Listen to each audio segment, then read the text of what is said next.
नमस्कार साथियों, स्वागत है आप सभी का। देखिए, हम बात कर रहे हैं सामाजिक विज्ञान में एनसीईआरटी की अपनी कक्षा 7 की ये पुस्तक रहती है और पुस्तक का जो नाम है वो रहेगा हमारा पर्यावरण। और ये जो पुस्तक है वो अपने भूगोल विषय की है। भूगोल की अपन बात कर रहे हैं।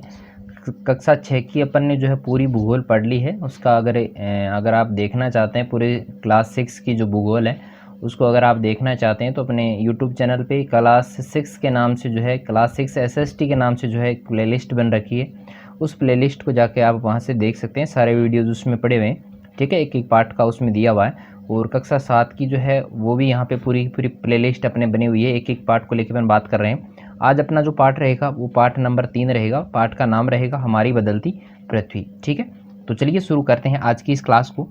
देखिए, सबसे पहले बात करें तो देखिए, स्थल मंडल जो है वो अनेक प्लेटों में विभाजित है। यानी जैसे मान लो एक प्लेट ये हो गई, एक ये हो गई, इस प्रकार की अलग अलग प्लेटें जो है वो इसमें पृथ्वी में जो है वो बनी हुई हैं स्थल मंडल में, जिसे क्या कहते हैं, स्थल मंडलीय प्लेट भी कहा जाता है।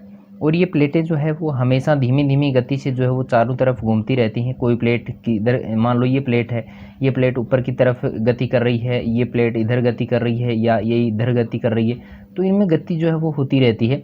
और प्रतिवर्ष जो है वो ये कुछ मिलीमीटर के लगभग जो है वो इधर उधर होती हैं, ज़्यादा नहीं होती हैं। बिल्कुल बहुत ज़्यादा कम मात्रा में जो है वो इधर उधर होती हैं। ज़्यादा होती तो वही पता चल जाता है कि कितनी इधर उधर हुई है ना।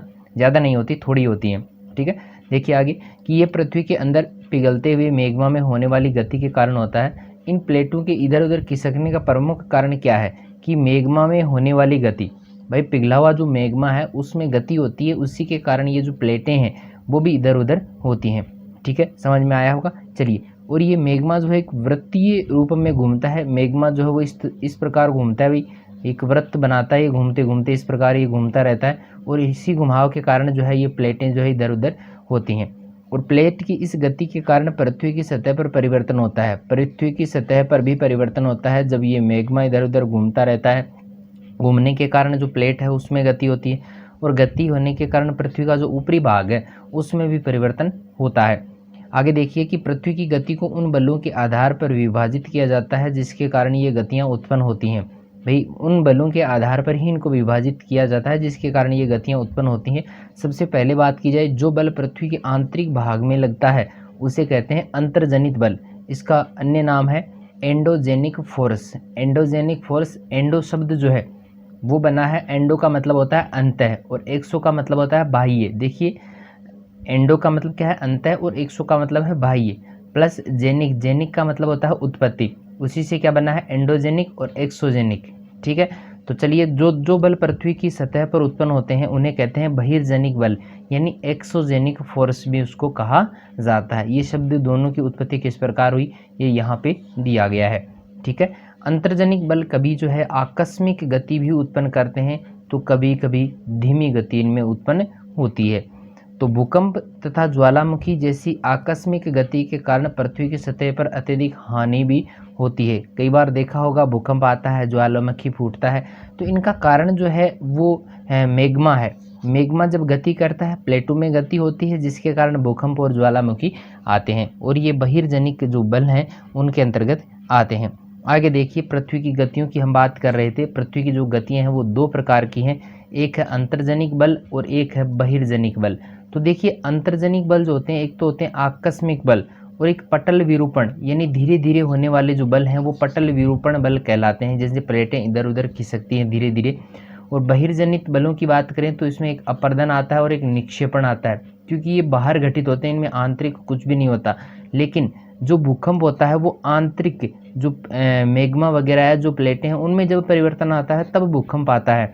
और पर्वत निर्माणकारी बल, पर्वत निर्माणकारी बल की बात हम करें तो जैसे मान लो एक प्लेट ये है, ठीक है, एक प्लेट ये हो गई और एक प्लेट है ये वाली। अब मान लो ये प्लेट तो स्थिर है एक जगह, ठीक है, ये प्लेट स्थिर है, या मैं कहूँ कि ये प्लेट इधर गति कर रही है या ये इधर गति कर रही है। अब ये दोनों गति कर रही हैं, गति करेंगी तो यहाँ पर किसका निर्माण होगा, यहाँ पर पर्वत का निर्माण हो जाएगा। तो इसे कहते हैं पर्वत निर्माणकारी बल। ठीक है, दो प्लेटें जब विपरीत दिशा में यानी एक दूसरे की तरफ गति कर रही हैं तो वहाँ पर पर्वत निर्माणकारी बल जो है वो काम करता है। ज्वालामुखी जो है वो भी एक आकस्मिक बल के अंतर्गत आता है, क्योंकि इसमें धीरे धीरे कोई परिवर्तन नहीं, अचानक इसमें होता है। और ये पटल विरूपण का मतलब है इसमें धीरे धीरे जो है वो बल लगता है और उसके कारण पर्वतों का निर्माण होता है, जैसे हिमालय की बात करें। ठीक है, ज्वालामुखी समझ में आ गया होगा। भूस्खलन का मतलब है अचानक कोई परिवर्तन हुआ पृथ्वी की प्लेट में और उसके कारण जो है भूमि का कुछ हिस्सा या तो धंस गया या ऊपर उठ गया, तो वो कहलाता है भूस्खलन। ठीक है, आगे देखिए, अपर्दन और निक्षेपण बहिर्जनित बल है, जैसे नदी का बहता हुआ जल है वो अपर्दन करेगा और निक्षेपण भी करेगा, हवा है, समुद्री तरंगे हैं, या हिमनद है, यानी हिमनद कहते हैं बर्फ़ की नदी को, बर्फ़ की नदी को क्या कहा जाता है, हिमनद कहा जाता है। आगे देखिए, ज्वालामुखी क्या होती है कि भूपरपट्टी पर खुला एक ऐसा छिद्र जिससे पिघले हुए पदार्थ अचानक बाहर निकलते हैं। अब यहाँ पर देखिए ये मैग्मा कोस्ट है, ये वाला भाग जो है वो मैग्मा कोस्ट है, और ये मेंटल वाली प्लेट आ गई और ये भूपरपट्टी आ गई। अब ये मैग्मा क्या करेगा भी, अंदर से बाहर आने की कोशिश ये करेगा, तो जो जहाँ पर ये यहाँ पर ये निकल रहा है, ठीक है, ये भूपरपट्टी से बाहर आ गया, बाहर आकर देखो यहाँ पे इस प्रकार इसका जो है वो जमाव हो जाता है, इधर जम गया इधर जम गया, है ना, इस प्रकार इस मैग्मा का जमाव हो जाता है। और जमाव होने के बाद में ये जो है देखिए धीरे धीरे भाई, एक तो होते हैं सुप्त ज्वालामुखी, है ना, जो सो जाते हैं, एक जागृत ज्वालामुखी होते हैं। अब जागृत ज्वालामुखी जो होते हैं उनमें ये होता है कि उनमें से कुछ ना कुछ थोड़ा बहुत लावा जो है बाहर निकलता रहता है। अब इसमें जैसे बाहर लावा निकल रहा है, ये देखिए लिखा हुआ ना लावा, ये बाहर निकल रहा है, ये निकासी हो गई, यहाँ से ये बाहर निकल रहा है। ठीक है, ये निकास हो गया। अब यहाँ पर लावा नहीं निकल रहा है, तो यहाँ पर जो है वो क्रेटर झील का निर्माण होता है। क्रेटर झील का निर्माण कैसे होगा, जैसे मान लो यहाँ से लावा होना बंद हो गया और यहाँ पे एक गड्ढा बन गया, ये गड्ढा जो है ये पानी वगैरह से भर जाएगा, तो ये क्रेटर झील का निर्माण हो जाता है। ठीक है, अब यहाँ पर मान लो भाई यहाँ पर ये लावा वगैरह पिघला, तो यहाँ पर कुछ गैसें और राख जो है वो इससे निकलती रहती हैं। ठीक है, ये निकासी हो गई वेंट। ठीक है, ये पूरा का पूरा समझ में आ गया होगा मेरे ख्याल से। तो जागृत ज्वालामुखी वे ज्वालामुखी होते हैं जो हमेशा जिनमें से कुछ ना कुछ लावा बाहर निकलता रहता है, और एक होते हैं सुप्त ज्वालामुखी। सुप्त ज्वालामुखी ऐसे ज्वालामुखी जिनमें कई वर्षों तक जो है किसी भी प्रकार की क्रिया नहीं हुई, वे सुप्त ज्वालामुखी के अंतर्गत आते हैं। ठीक है, समझ में आया होगा। चलिए आगे बात करते हैं। भूकंप क्या होता है, देखो जब स्थलमंडलीय प्लेटों में गति के कारण पृथ्वी की सतह पर कंपन होता है, वाइब्रेशन होता है, तो ये कंपन पृथ्वी के चारों ओर गति कर सकता है, तो इसे ही भूकंप कहते हैं। ठीक है, भूपरपट्टी के नीचे वह स्थान जहां कंपन प्रारंभ होता है उसे कहते हैं उद्गम केंद्र। याद रखना है, ये बहुत बार प्रश्न आते हैं कि भूपरपट्टी के नीचे वह स्थान जहां कंपन प्रारंभ होता है उसे कहते हैं उद्गम केंद्र, और उद्गम केंद्र के भू सतह पर उसके निकटतम बिंदु को कहा जाता है अधिकेंद्र। ठीक है, उसके निकटतम जो बिंदु होगा उसको क्या कहेंगे, अधिकेंद्र कहेंगे। और अधिकेंद्र से देखो फोटो दिखाऊंगा, अभी ऐसी बात नहीं है, फोटो इसकी दिखाऊंगा, बढ़िया से पूरा का पूरा समझ में आएगा। अधिकेंद्र से कंपन बाहर की ओर तरंगों के रूप में गमन करता है। मान लो ये अधिकेंद्र है, इससे ये तरंगों के रूप में जो है बाहर जाएगा। ठीक है, इससे ये तरंगों के रूप में जो है बाहर गमन करेगा। और अधिकेंद्र के निकटतम वाला जो भाग होता है, यानी इस वाला जो इलाका, ये वाला जो इलाका होता है इसके नज़दीक वाला, यहाँ पर सबसे ज़्यादा हानि होती है, क्योंकि भूकंप का प्रभाव सबसे ज़्यादा यहीं पे होता है। और अधिकेंद्र से दूरी जैसे जैसे बढ़ती है, भूकंप की जो तीव्रता है वो कम होती जाती है, क्योंकि यहाँ पे तो सिर्फ तरंगों का प्रभाव पड़ेगा और तरंगों का प्रभाव बहुत कम पड़ता है। और भूकंप की जो है वो भविष्यवाणी करना संभव नहीं है, क्योंकि कुछ सेकंड पहले ही पता चलता है, उसके बाद में भी इसका पता नहीं लगा सकते। अभी देखिए हम बात कर रहे थे, ये अपनी भूप्रपट्टी वाला भाग है और ये मेंटल वाला भाग आ गया। अब उद्गम केंद्र के वह स्थान जहाँ भूकंप उत्पन्न होता है वह भूकंपी ऊर्जा का उद्गम केंद्र कहलाता है। अब ये वाला भाग जो है वो उद्गम केंद्र है। ठीक है, अब यहाँ पर उद्गम केंद्र में जैसे ऊपर भूपरपट्टी पर, यानी इसकी सीध में भूपरपट्टी पर जो है वो क्या कहलाएगा, अधिकेंद्र कहलाएगा। अब यहाँ पर ये अधिकेंद्र जो है भाई, इसके जस्ट नीचे भूकंप उत्पन्न हुआ और यहाँ पर सबसे ज़्यादा नुकसान होता है, अधिकेंद्र पर सबसे ज़्यादा नुकसान होता है। और ये प्लेट जो है वो प्लेट की सीमा यहाँ पे बताई गई है। देखिए भूकंपी तरंग की सभी दिशाओं में जो है बाहर की ओर निकलती हैं। अभी जैसे ये भूकंप की तरंगें हैं, अब यहाँ उत्पन्न हुआ, यहाँ उत्पन्न होने के बाद में देखो इधर भी निकली हैं, इधर भी निकली हैं, इधर भी गई हैं, इधर भी गई हैं, इधर भी गई है ना, चारों तरफ ये गई हैं। और इधर वाले भाग में जो है वह हानि कम होती है, और यहाँ पर जो भी शहर बसा हुआ है उस शहर में सबसे ज़्यादा हानि होती है, क्योंकि भूकंप का प्रभाव सबसे ज़्यादा यहीं पर होता है। आगे देखिए, क्या आप जानते हैं कि भूकंपीय तरंगें जो है 3 प्रकार की होती हैं। सबसे पहले आती है पी तरंगे। पी तरंगे मतलब अनुदैर्घ्य तरंगे भी इनको कहा जाता है। दूसरी है एस तरंगे, इनको अनुप्रस्थ तरंगे भी कहा जाता है। और तीसरी है अपनी एल तरंगे, इनको पृष्ठीय तरंगे भी कहा जाता है। अब देखिए एक विशेष बात, भूकंप की एक वस्तु स्थिति का अध्ययन करते हैं। गुजरात के एक शहर भुज में जो है भूकंप के झटके आए थे 26 जनवरी सन 2001 को। भुज शहर के रिएक्टर स्केल पर इनकी जो तीव्रता थी वो थी 6.9 की। भीषण भूकंप आया था। इससे जो है स्कूल सर्वाधिक प्रभावित हुई। स्कूल की इमारतें गिरने से कम 971 छात्रों 31 शिक्षकों की मौत तक हो चुकी थी। भुज में निराशाजनक राहत क्या रही कि भूकंप के 3 दिन बाद भी हर व्यक्ति एक भोजन, कंबल, दवाइयां आदि न पहुंचने के कारण हालात जो थे वो काफ़ी चिंताजनक बने हुए थे। और भुज की तबाही, फ़ोन लाइनें थी, जल पाइप लाइनें थी, विद्युत स्टेशन एवं संचार लाइनें सभी जो है वो इसमें अवरोधित हो गई थी। शहर में आग लग गई थी। चारकोल एवं अंगीठियों के पलटने के कारण अनेक स्थानों पर जो है वह आग लग गई थी।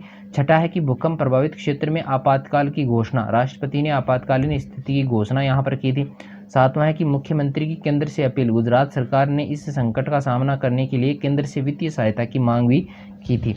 तो ये बहुत भारी भूकंप था जिससे भारत में जो है बहुत बड़ा नुकसान जो है वो भुज क्षेत्र में हुआ था। ठीक है, चलिए आगे बात करते हैं। देखिए, भूकंप का मापन एक यंत्र से किया जाता है जिसे कहते हैं भूकंप लेखी। ये दिख रही होगी आपको कि भूकंप लेखी कैसी होती है। ये वाला देखिए, ये चित्र देखिए, भूकंप लेखी ऐसी होती है जिससे क्या किया जाता है, भूकंप का मापन किया जाता है।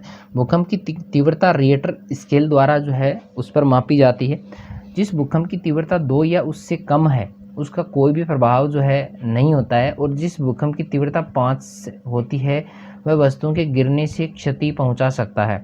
जिस भूकंप की तीव्रता 6 या उससे अधिक होती है, जैसे गुजरात में हुआ था 6.9 का जो है गुजरात में आया था, तो वह बहुत शक्तिशाली होता है। जिसकी तीव्रता 7 या उससे अधिक होती है वह सर्वाधिक शक्तिशाली समझा जाता है। ये लगभग 7 के बराबर ही था, तो वह सर्वाधिक शक्तिशाली भूकंपों में से एक माना जाता है। आगे देखिए, मुख्य स्थलाकृतियों की बात करते हैं। देखिए, बाहरी स्थलाकृतियाँ जो बनती हैं वो अपक्षय और अपर्दन से बनती हैं। तो अपक्षय और अपर्दन नामक 2 प्रक्रमों द्वारा है जो है दृश्य भूमि जो बाहर अपने को नजर आती है उसकी बात हो रही है, लगातार विघटित होती रहती है। ठीक है, वो टूटती रहती है, अगर नया निर्माण होता रहता है। पृथ्वी की सतह पर शैलों के टूटने से अपक्षय की क्रिया होती है। देखो, एक होता है अपक्षय और एक होता है अपर्दन। देखिए, दोनों समझाएंगे आपको। भूदृश्य पर जल, पवन, हिम जैसे विभिन्न घटकों के द्वारा होने वाले क्षय को अपर्दन कहते हैं। देखिए, इनके माध्यम से जो भी घटक हैं उसमें कोई हानि होती है, कोई टूट फूट होती है, तो उसको कहते हैं अपर्दन। ठीक है, समझ में आया होगा। और वायु, जल आदि अपर्दित पदार्थ को एक स्थान से दूसरे स्थान पर जब ले जाते हैं और एक स्थान पर उसको डाल देते हैं तो उसको कहते हैं निक्षेपित। समझ में आई होगी ये भी बात। तो अपर्दन व निक्षेपण के ये प्रक्रम धरातल पर विभिन्न स्थलाकृतियों का निर्माण भी करते हैं जो कि महत्वपूर्ण है।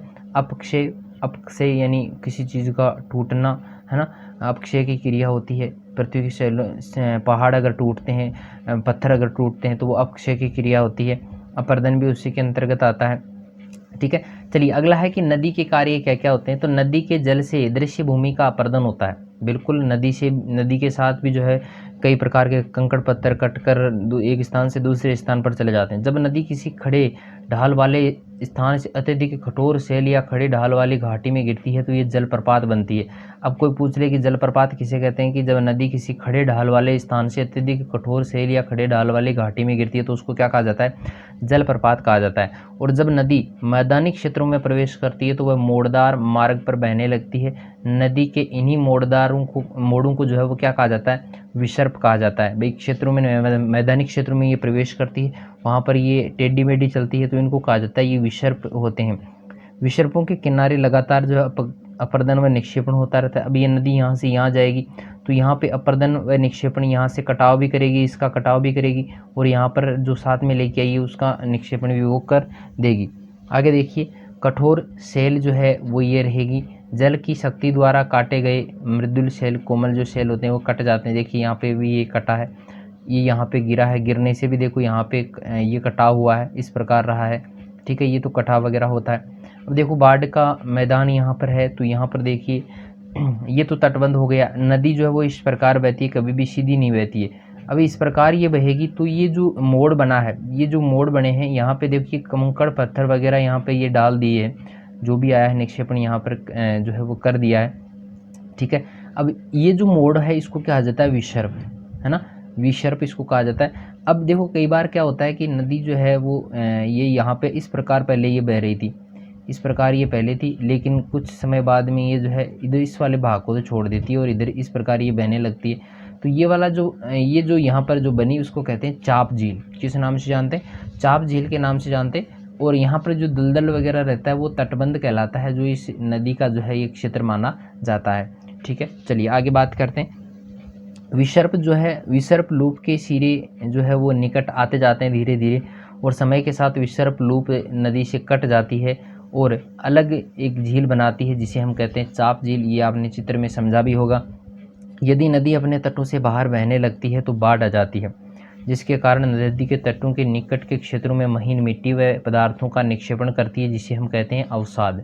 कीचड़ वगैरह ना जमा हो जाता है। इससे समतल उपजाऊ जो है बाढ़ग्रस्त मैदानों का निर्माण होता है। नदी के उत्थित तटों को जो है वो तटबंध कहा जाता है, यानी उठे हुए जो भाग हैं उनको तटबंध भी कहते हैं।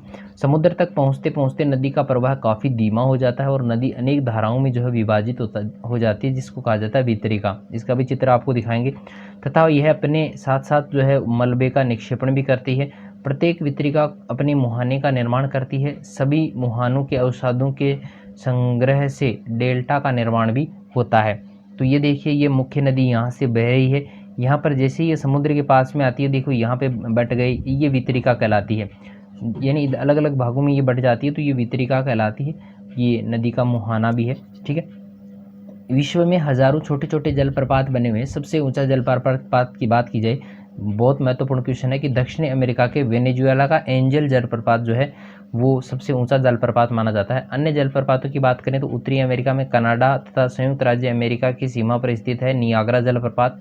अफ्रीका में जाम्बिया में जिम्बाब्वे की सीमा पर स्थित है विक्टोरिया जलप्रपात। तो ये कुछ महत्वपूर्ण जलप्रपात हैं जो आपको याद रखनी है। आगे देखिए, समुद्री तरंग के क्या क्या कार्य होते हैं। समुद्री तरंगें होती क्या है? तो समुद्री तरंगों के द्वारा अपर्दन व निक्षेपण से तटीय स्थलाकृतियों का निर्माण होता है। अब यहाँ पे ये पत्थर है, देखो ये यहाँ पे पत्थर है, यहाँ पे बार बार आकर कोई जो है वो तरंग समुद्र की लहरें जो आकर टकराती रहती हैं, तो टकराने से क्या होगा? अपर्दन व निक्षेपण की क्रिया होगी। समुद्री तरंगों के लगातार सेलों के टकराने से दरार पड़ जाती है और कुछ समय पश्चात ये बड़ी और चौड़ी हो जाती हैं। अब यहाँ पर ये दरार पड़ी, यहाँ पर ये धीरे धीरे क्या होती है? बड़ी हो जाती है। इसे समुद्री गुफा भी कहते हैं। इन गुफाओं के बड़े होते जाने पर इनमें केवल छत्ती बजती है ना, जिसे हम कहते हैं तटीय मेहराब। अब देखो बाद में ये धीरे धीरे जो है इस प्रकार ये बन जाती है। अब यहाँ पर भी देखो ये नदी, ये बार बार टकराने से ये पत्थर इसका अलग हो गया और ये अलग हो गया, तो इसको कहते हैं स्टेक।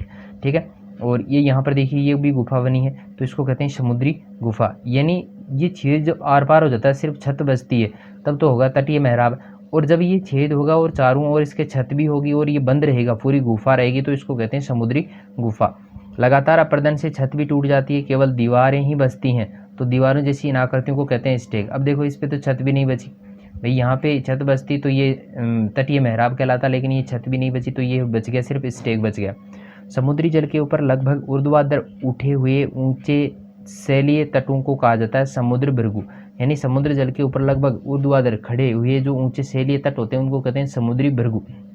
समुद्री तरंगे किनारों पर अवसाद जमा करती हैं और समुद्री जो पुलिन है उसका निर्माण कर देती हैं, जो कि यहाँ पर इस प्रकार बना हुआ है। ठीक है, चलिए आगे बात करते हैं हिमनदी के कार्य। बर्फ़ की नदी के क्या क्या काम होते हैं? तो हिमनदियाँ हिमानी यानी बर्फ़ की नदियाँ होती हैं। हिमनद गहरे गर्तों का निर्माण करते हैं, गहरे गड्ढे ये बना देती हैं। पर्वतीय क्षेत्रों में बर्फ़ पिघलने से उन गर्तों में जो है जल भर जाता है और सुंदर झीलें वहाँ पर बन जाती हैं। हिमनदी के द्वारा लाए गए पदार्थ हैं, जैसे छोटे बड़े सेल हैं, रेत है, तलछट मिट्टी है, उसको निक्षेपित कर देते हैं, एक जगह जमा कर देते हैं। ये देखिए ये नदी का उदाहरण है, समुद्री नदी का, सॉरी बर्फ़ की नदी का। और ये निक्षेप जो है हिमनद हिमोड का निर्माण भी करते हैं। ठीक है, समझ में आया होगा। चलिए अभी हम बात करते हैं कि पवन के क्या क्या कार्य हैं, हवा जो है उसके क्या क्या कार्य हैं। तो रेगिस्तान में देखिए पवन होती है, पवन जो होती है वो अपर्दन और निक्षेपण का प्रमुख कारक होती है रेगिस्तान में। इसके अलावा बर्फ़ तो हो नहीं सकती, ना पानी हो सकता है। तो रेगिस्तान में छत्रक आकार के, छत्र होता है ना, छाता है ना, उसके आकार के सेल होते हैं, इन्हें छत्रक सेल भी कहते हैं। पवन जो है सेल के ऊपरी भाग की अपेक्षा निचले भाग को आसानी से काटती है। भाई यहाँ पर ये देख रहा होगा, ये ऊपर वाले भाग को कम काटती है और ये वाला जो भाग है नीचे वाला इसको ज़्यादा काटती है, यहाँ से मिट्टी उठाएगी, फिर क्या होगा? इसलिए ऐसी सेलों के आधार जो होते हैं वो संकीर्ण होते हैं और इनका शीर्ष जो होता है वो काफ़ी बड़ा होता है। पवन चलने पर ये रेत जो है वो एक स्थान से दूसरे स्थान पर चली जाती है। जब पवन का बहाव रुकता है तो ये रेत गिरकर छोटी पहाड़ी भी बन जाती है। इसे बालू टिब्बा भी कहते हैं। और जब बालू कण विस्तृत क्षेत्र में फैल जाते हैं तो उसको कहते हैं लोएस। और चीन में देखा होगा विशाल लोएस के जो निक्षेप हैं वो पाए जाते हैं। लोएस के मैदान जो है वो कहाँ पर पाए जाते हैं? चीन में पाए जाते हैं। चलिए, पूरा का पूरा पार्ट मेरे ख्याल से समझ में आया होगा। बहुत शॉर्ट नोट जो है मैंने यहाँ पे बनाए हैं। आपके पूरे जो पार्ट है उसको मैंने कुछ लाइनों में जो है वो क्लियर किया है। यहाँ पे कुछ भी मैंने इसमें नहीं छोड़ा है। फिर भी आपको लगे कि भाई किसी और प्रकार से आपकी कोई अलग प्रकार से जो है सहायता की जाए तो उसके लिए आप जो है कमेंट ज़रूर कीजिएगा। ठीक है, वीडियो पसंद आता है तो लाइक ज़रूर करें, दोस्तों के साथ ज़्यादा से ज़्यादा शेयर करें। मेरा तो यही मानना है कि ज़्यादा से ज़्यादा शेयर आप करेंगे तो अन्य जो हमारे साथी हैं उनको भी फ़ायदा होगा। तो चलिए मिलते हैं एक नई वीडियो के साथ में, तब तक के लिए धन्यवाद।